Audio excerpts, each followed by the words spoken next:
미국 정부가 TSMC에 이어 삼성전자에도 대규모 보조금을 지급할 예정입니다. 최대 70억 달러를 받을 것으로 보이는 가운데 삼성전자는 미국 테일러 공장에 연구개발센터 등 새로운 시설을 구축할 전망입니다. 내일 22대 국회의원 선거가 열립니다. 윤석열 정부가 기업 가치 제고를 통한 주가 부양에 강한 드라이브를 걸고 있는 상황이라 이번 선거에서 여야 어디가 승기를 잡느냐에 투자자들의 관심이 쏠리고 있습니다. 총선 이후 증시가 어떤 방향으로 흘러갈지 짚어봤습니다. 이어서 부동산 대책 짚어봅니다. 여야 모두 주택 공급 확대란 부동산 정책 공약을 내놨지만 구체적인 내용에 있어선 정당별로 차이가 있습니다. 선거에서 승리하는 당이 총선 이후 부동산 정책의 주도권을 가질 것으로 예상되는 가운데 여야의 부동산 대책 비교해봅니다. 오늘 10개 금융지주사의 지난해 경영 실적이 공개됐습니다. 당기 순이익은 소폭 늘어 역대 최대치를 경신했지만 올해 실적은 홍콩 ELS 자율 배상과 부동산 PF 리스크가 변수로 크게 작용할 것으로 예상돼 비상이 걸렸습니다.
시청자 여러분 안녕하십니까? 4월 9일 화요일 생경제 라이브 시작합니다.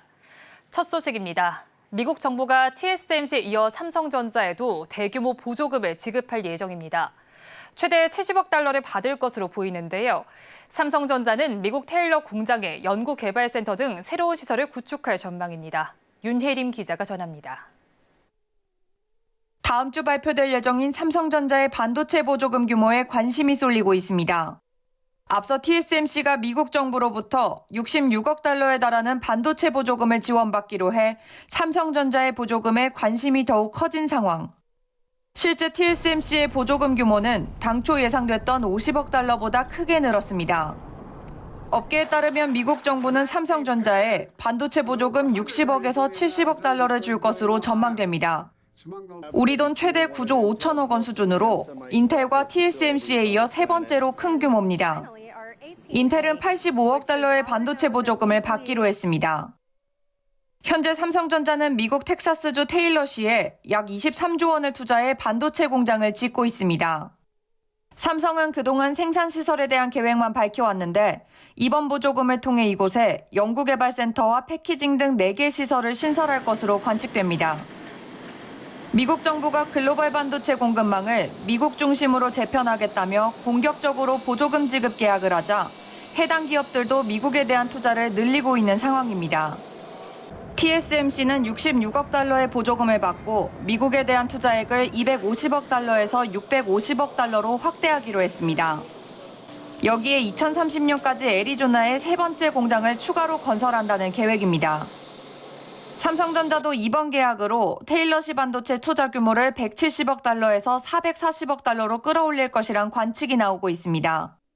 미국 정부는 이르면 다음 주 중 삼성전자에 대한 보조금 지원을 발표할 예정입니다. 이에 맞춰 삼성도 추가 투자 계획을 내놓을 수 있습니다. 미국 정부가 보조금 규모를 늘리고 있는 만큼 글로벌 기업들의 반도체 거점 경쟁은 갈수록 치열해질 전망입니다. 서울경제TV 윤혜림입니다. 내일 제22대 국회의원 선거가 열립니다. 윤석열 정부가 기업 가치 제고를 통한 주가 부양에 강한 드라이브를 걸고 있는 상황이라 이번 선거에서 여야 어디가 승기를 잡느냐에 투자자들의 관심이 쏠리고 있는데요. 총선 이후 증시가 어떤 방향으로 흘러갈지 짚어봤습니다. 김혜영 기자입니다. 총선을 하루 앞둔 국내 증시는 경계감을 나타냈습니다. 오늘 코스피는 0.46%, 코스닥은 0.14% 하락 마감했습니다. 증권가는 총선 결과가 당장 코스피 지수 변화에 큰 영향을 주진 않을 것으로 전망하고 있습니다. 유한타 증권은 각종 세제 혜택 확대 등 정책에 대해선 여야가 인식을 공유하고 있어 총선 결과에 따라 주가 조정이 발생한다 하더라도 숨고르기의 일환일 가능성이 높다고 설명했습니다. 증권가는 총선 이후 크게 두 가지 키워드에 주목하고 있습니다. 우선 저PBR주의 반등 여부입니다. 지난 1월 정부가 기업 밸류업 프로그램을 발표하면서 자동차와 금융 등 저PBR주 중심으로 상승세가 나타났습니다. 그러나 최근 숨고르기에 들어가면서 총선 결과에 따른 주가 반등 여부에 관심이 쏠리고 있습니다. 대신증권은 민주당이 200석 이상을 차지할 경우 밸류업 프로그램에 대한 시행력과 추진력에 대한 의구심이 커질 수 있다며 국민의힘이 150석 이상을 차지할 경우 밸류업 프로그램 기대가 다시 한번 커지면서 저PBR주들의 분위기 반전에 힘이 실릴 수 있다고 분석했습니다. 이와 함께 금융투자소득세 폐지도 관심입니다. 정부와 여당은 폐지를 주장하는 반면 야당은 당초 계획대로 2025년 도입을 주장하고 있습니다. 금투세는 주식과 채권 등 금융상품 수익이 5천만 원을 넘을 경우 20%, 3억 원을 초과할 경우 25%로 세금을 일괄 부과하는 제도입니다. 또한 증권가에선 총선 이후 반도체 등 실적 기반 업종에 집중해야 한다는 조언도 내놓고 있습니다. NH투자증권은 총선 전후 주식시장 내 불확실성이 증대될 수 있는 때일수록 확실한 분야로의 집중도를 높일 필요가 있다며 반도체 중심의 1분기 실적 개선 업종에 관심을 지속해야 한다고 조언했습니다. 한편 2000년 들어 진행된 총 6번의 총선 이후 주가를 살펴보면 16대부터 21대까지 2번을 제외하고 모두 하방 압력을 받았습니다. 서울경제TV 김혜영입니다. 내일이면 제22대 총선 본투표가 시작됩니다. 여야 모두 주택 공급 확대란 부동산 정책 공약을 내놨는데요. 구체적인 내용에 있어서는 정당별로 차이가 있습니다. 선거에서 승리하는 당이 총선 이후 부동산 정책의 주도권을 가질 것으로 예상되는 가운데 여야의 부동산 대책은 무엇인지 이지영 기자가 전해드립니다. 이번 총선에선 여야 모두 부동산 정책으로 주택 공급 확대에 초점을 맞췄습니다. 부동산 문제는 여야의 승패를 가를 핵심 이슈로 꼽히는 만큼 각 정당은 민심을 잡기 위한 공약을 내놨습니다. 우선 국민의힘은 수도권 광역급행철도 노선이 지나는 주요 역세권 주변에 주택을 짓겠다는 공약을 내놨습니다. 역세권 고밀개발 과정에서 상향된 용적률 일부는 청년 및 신혼, 출산 가구에 공공분양한다는 목표입니다. 이와는 달리 민주당은 기본주택 100만 호 규모의 주거복합 플랫폼을 만들겠다는 포부입니다. 임대차법 공약에선 의견이 갈렸습니다. 국민의힘은 임대차 3법 중 계약갱시 청구권과 전월세 상한제를 폐지하겠다고 했습니다. 임차인을 보호할 수 있다는 목적으로 만들어졌지만 되레 전셋값 상승을 부추기고 전세 사기 피해까지 키웠다는 이유에서입니다. 반면 민주당은 기존 임대차법을 유지하면서 임차인 등록제를 도입하겠다는 방침입니다. 임차인 등록에 따른 인센티브를 줘 임대차 시장 투명성을 제고하겠다는 겁니다. 전세 사기 대책을 놓고도 여야는 상반되는 입장을 내놨습니다. 민주당은 선구제 후구상 방식으로 전세 사기 특별법을 개정하겠다는 목표입니다. 주택도시보증공사가 전세 사기 피해 주택에 보증금 반환 채권을 매입해 피해 임차인을 우선 구제하면 추후 임대인에게 구상권을 청구하겠다는 겁니다.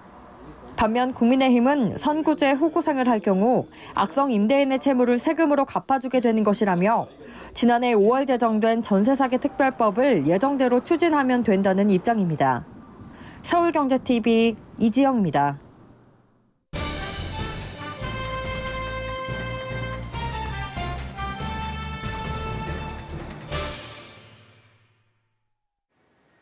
오늘 금융당국이 10개 금융지주사의 지난해 경영 실적을 발표했습니다.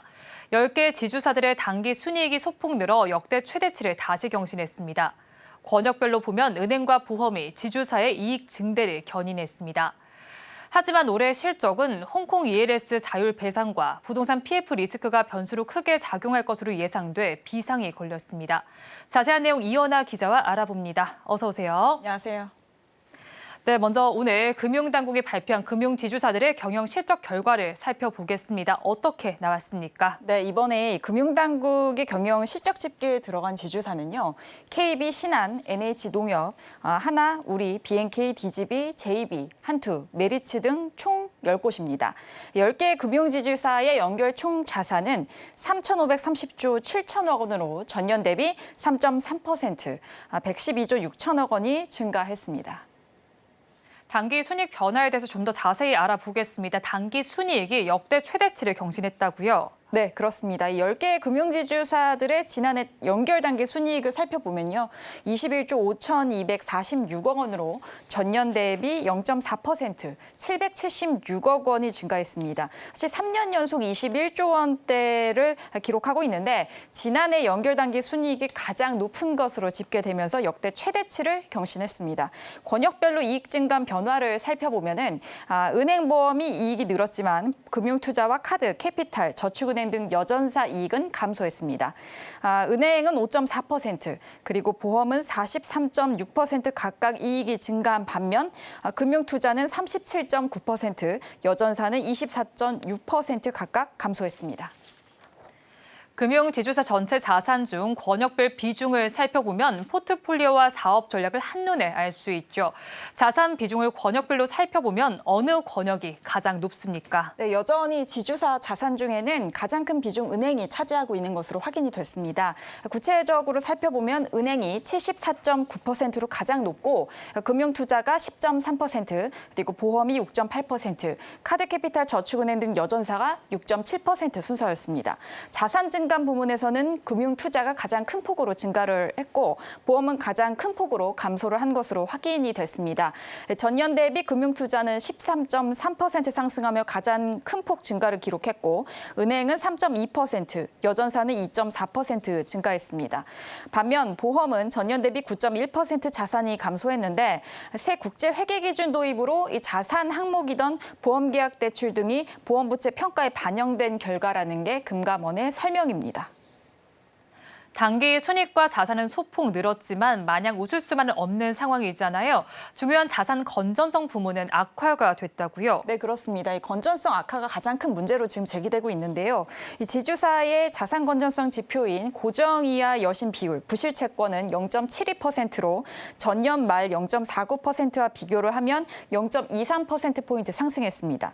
부실채권, 이 고정이하 여신 비율이 보면은 지난 2018년 0.74%에서 2021년 0.47%를 기록하는 등 매년 하락하는 추세를 보였는데 2022년 상승세로 전환된 이후에는 급격히 늘어나고 있습니다.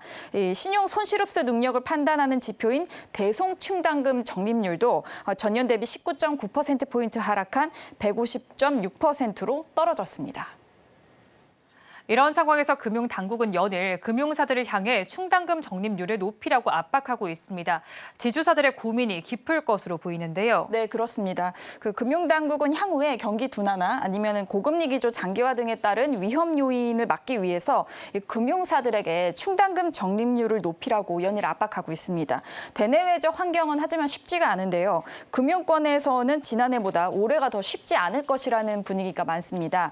10개 금융지주사의 자산 비중 중에 상당 부분이 은행이 집중됐다는 걸 앞서 설명을 드렸는데 은행권은 실적에 직접적 영향을 미칠 수 있는 이슈들이 현재 많이 있는 상황입니다. 일단 부동산 PF 부실 등의 영향으로 지난해 4분기 신규 발생한 은행 부실채권 규모가 5조 7천억 원으로 확인이 됩니다. 여기에 올해는 이 당국 주도로 이루어지는 PF 사업장 구조 조정이 진행될 경우에는 기업 여신 신용 위험도가 상승할 가능성까지 제기가 되고 있는 상황이고요. 이와 함께 이번 달 달부터는 본격적으로 진행되는 홍콩 H지수, ELS 자율배상 이슈에 따른 실적 악화도 예상이 되는 상황입니다. 금융권에서는 최대 2조 원 규모의 자율배상을 예상하고 있기 때문에 이 부분이 실적 악화에 직접적으로 영향을 미칠 것이라는 얘기가 있고 또 고위험 상품 판매 축소에 따른 추가 손실도 예상이 되는 상황입니다. 은행권의 이슈들에 따른 실적 영향은 은행 자산 비중이 높은 이 지주사에게는 직접적인 영향을 미칠 것으로 보입니다. 여기에 카드사 등 여전사 부문 실적 악화에 따른 경고 등이 울렸고 부실 채권 급증이 뇌관으로 자리 잡을 가능성까지 있어서 현재 지주사 차원에서는 어느 때보다 이 건전성 방어를 위한 전략이 필요한 시점이란 목소리가 높습니다. 네, 지금까지 10개 지주사 경영 실적과 앞으로의 전망까지 알아봤습니다. 이연아 기자와 함께했습니다. 오늘 말씀 고맙습니다. 감사합니다.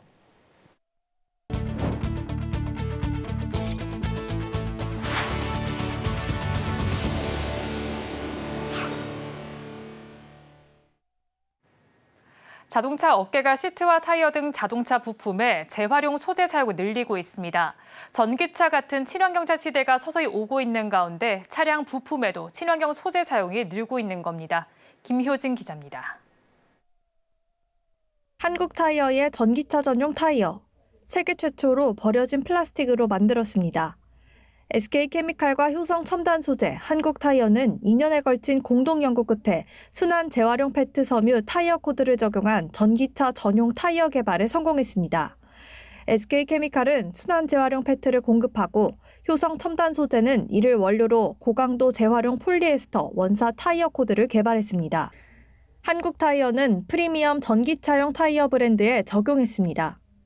전기차용 타이어는 400kg이 넘는 배터리가 달려 전기차 무게를 버티기 위해 가벼우면서도 내구성이 우수해야 하는데 고강도 타이어 코드로 이 조건을 맞췄습니다.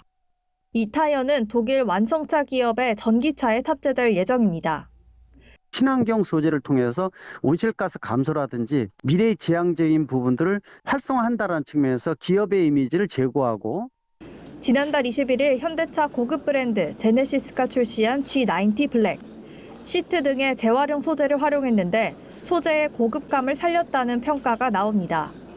가구와 자동차에서 재단 후 버려지는 가죽을 모아 인조 가죽으로 만들어 헤드레스트 백과 리어 콘솔 일부에 적용했습니다. 르노 코리아도 지난 3일 공개한 세닉 전기차 모델의 시트에 100% 재활용 소재를 적용했습니다. 르노 세닉 이테크는 내 외장재를 합쳐 전체의 25% 이상이 재활용 소재로 만들어졌습니다. 자동차 업계가 재활용 소재를 활용한 부품으로 친환경성을 확대하고 있습니다. 서울경제TV 김유진입니다. 이커머스 업계에서 게임과 쇼핑을 접목한 앱테크 마케팅이 유행하고 있습니다. 플랫폼은 게임으로 고객 유입을 늘리고 고객은 보상으로 상품을 팔거나 할인 혜택을 누릴 수 있어 인기입니다. 이혜란 기자입니다. 양파, 감자, 사과 등 내가 키우고 싶은 작물을 하나 선택합니다. 출석하거나 친구를 초대하면 게임에 필요한 물과 비료 아이템이 제공됩니다. 무럭무럭 자라난 작물을 수확까지 하고 나면 모바일 게임 속 작물이 집으로 배송됩니다. 최근 이커머스 업계에선 이렇게 미션을 수행하고 난 후 보상을 얻는 앱테크 형식의 게임 마케팅이 유행하고 있습니다. 유행의 시작은 공동구매 플랫폼 올웨이즈의 올팜.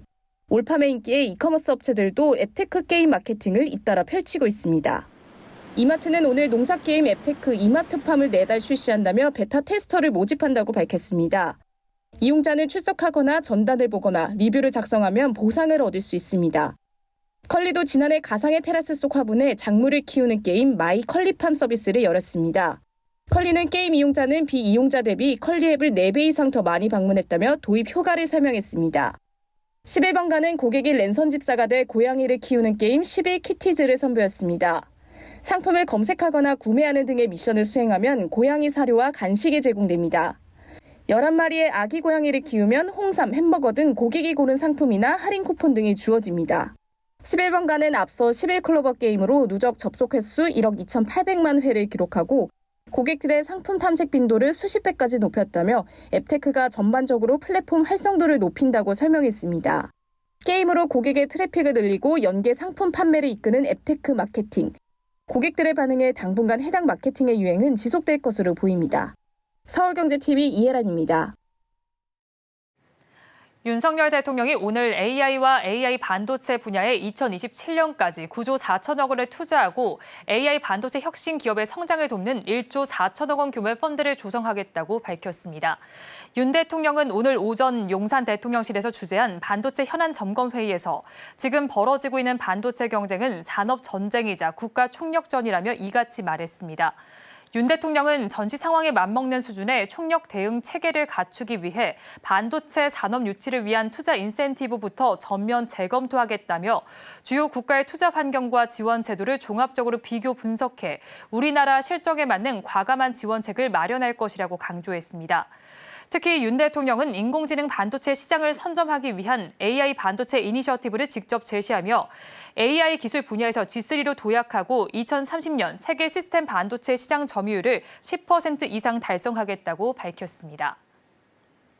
전북특별자치도가 출범한 지 3개월째 민선 8기 들어 사업이 역동적으로 추진되고 있습니다. 2차 전지 특화단지와 방위산업 클러스터 유치를 앞둔 새만금이 매립된 지 18년 만에 국가 전략산업 중심지로 부상하고 있습니다. 신홍강 기자가 다녀왔습니다. 새만금 국가산단 125609, 면적 8,000제곱미터가 넘는 이곳에 반도체 디스플레이와 함께 21세기 3대 전자부품으로 꼽히는 2차 전지 특화단지가 조성됩니다. 실시간 고도분석센터, 배터리 아카데미 등 2028년까지 422억 원, 새만금 용폐수 공동관로 구축 지원 등 내년까지 300억 원이 넘는 투자와 사용 후 2차 전지센터 공모 사업에도 대응하고 있습니다. 최근 3년간 집중된 약 9조 3천억 원의 기업 투자는 2차 전지 특화단지 지정으로 시너지 효과 기대에 차 있습니다. 새만금의 정부의 대대적인 투자와 지원이 이어질 것입니다. 기업 세액 공제와 용적률 확대, 정부 R&D 예산 우선 반영, 예타 조사 대상 우선 선정 등 여러 가지 선물들이 쏟아질 것입니다. 2차 전지 산업 육성에 주력해 100개 가까운 기업을 유치하기 위해 연구 인프라 구축, 기업 맞춤형 글로벌 전문 인력 양성 등 산업 고도화를 이뤄낸다는 전략입니다. 또 방위산업 테스트베드 설치 등 방산 클러스터를 새만금에 유치하겠다는 목표는 김관영 전북자치도지사의 또 하나의 포부입니다. 방위사업청 지정 도내 방위산업체는 동양전공, LSM 드론 등 4곳으로 전국이 4.8%에 그치지만 드넓은 부지와 공장 소음 등을 친환경적으로 해결할 수 있는 곳이 바로 새만금이기도 합니다. 이런 성공적 전략에 맞춰 국방과학연구소 분원 유치도 과제로 정해놨습니다. 새만금의 장점을 최대한 살려서 우리가 할 수 있는 부분을 특화시켜 나가면 분명히 저희에게도 가능성이 주어질 것이다. 그런 가로가 35km, 세로가 25km입니다. 거기를 한번 직접 달려가 보면 기업인들이 굉장한 인사이트를 얻게 되고 사업 구체화를 위해 전북특별자치도 방위산업발전협의회도 최근 출범시켰습니다. 국방, 방산 분야에서 경력과 전문성을 갖춘 인사 19명이 전북형 방위산업 육성 방안을 내놓을 전망입니다. 두 가지 국가 전략산업 추진을 위해서는 무엇보다 국가 예산 확보도 관건입니다.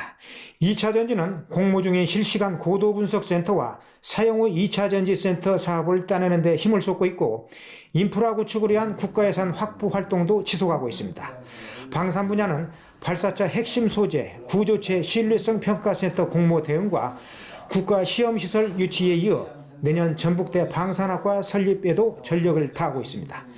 전북특별자치도 출범에 맞춰 새만금이 방위산업 및 2차 전지, 바이오 산업과 함께 글로벌 생명경제 실현을 위한 전략산업의 중심지로 떠오르고 있습니다. 서울경제TV 호남 신홍관입니다. 생경제라이브 마칩니다. 함께해 주신 여러분 고맙습니다.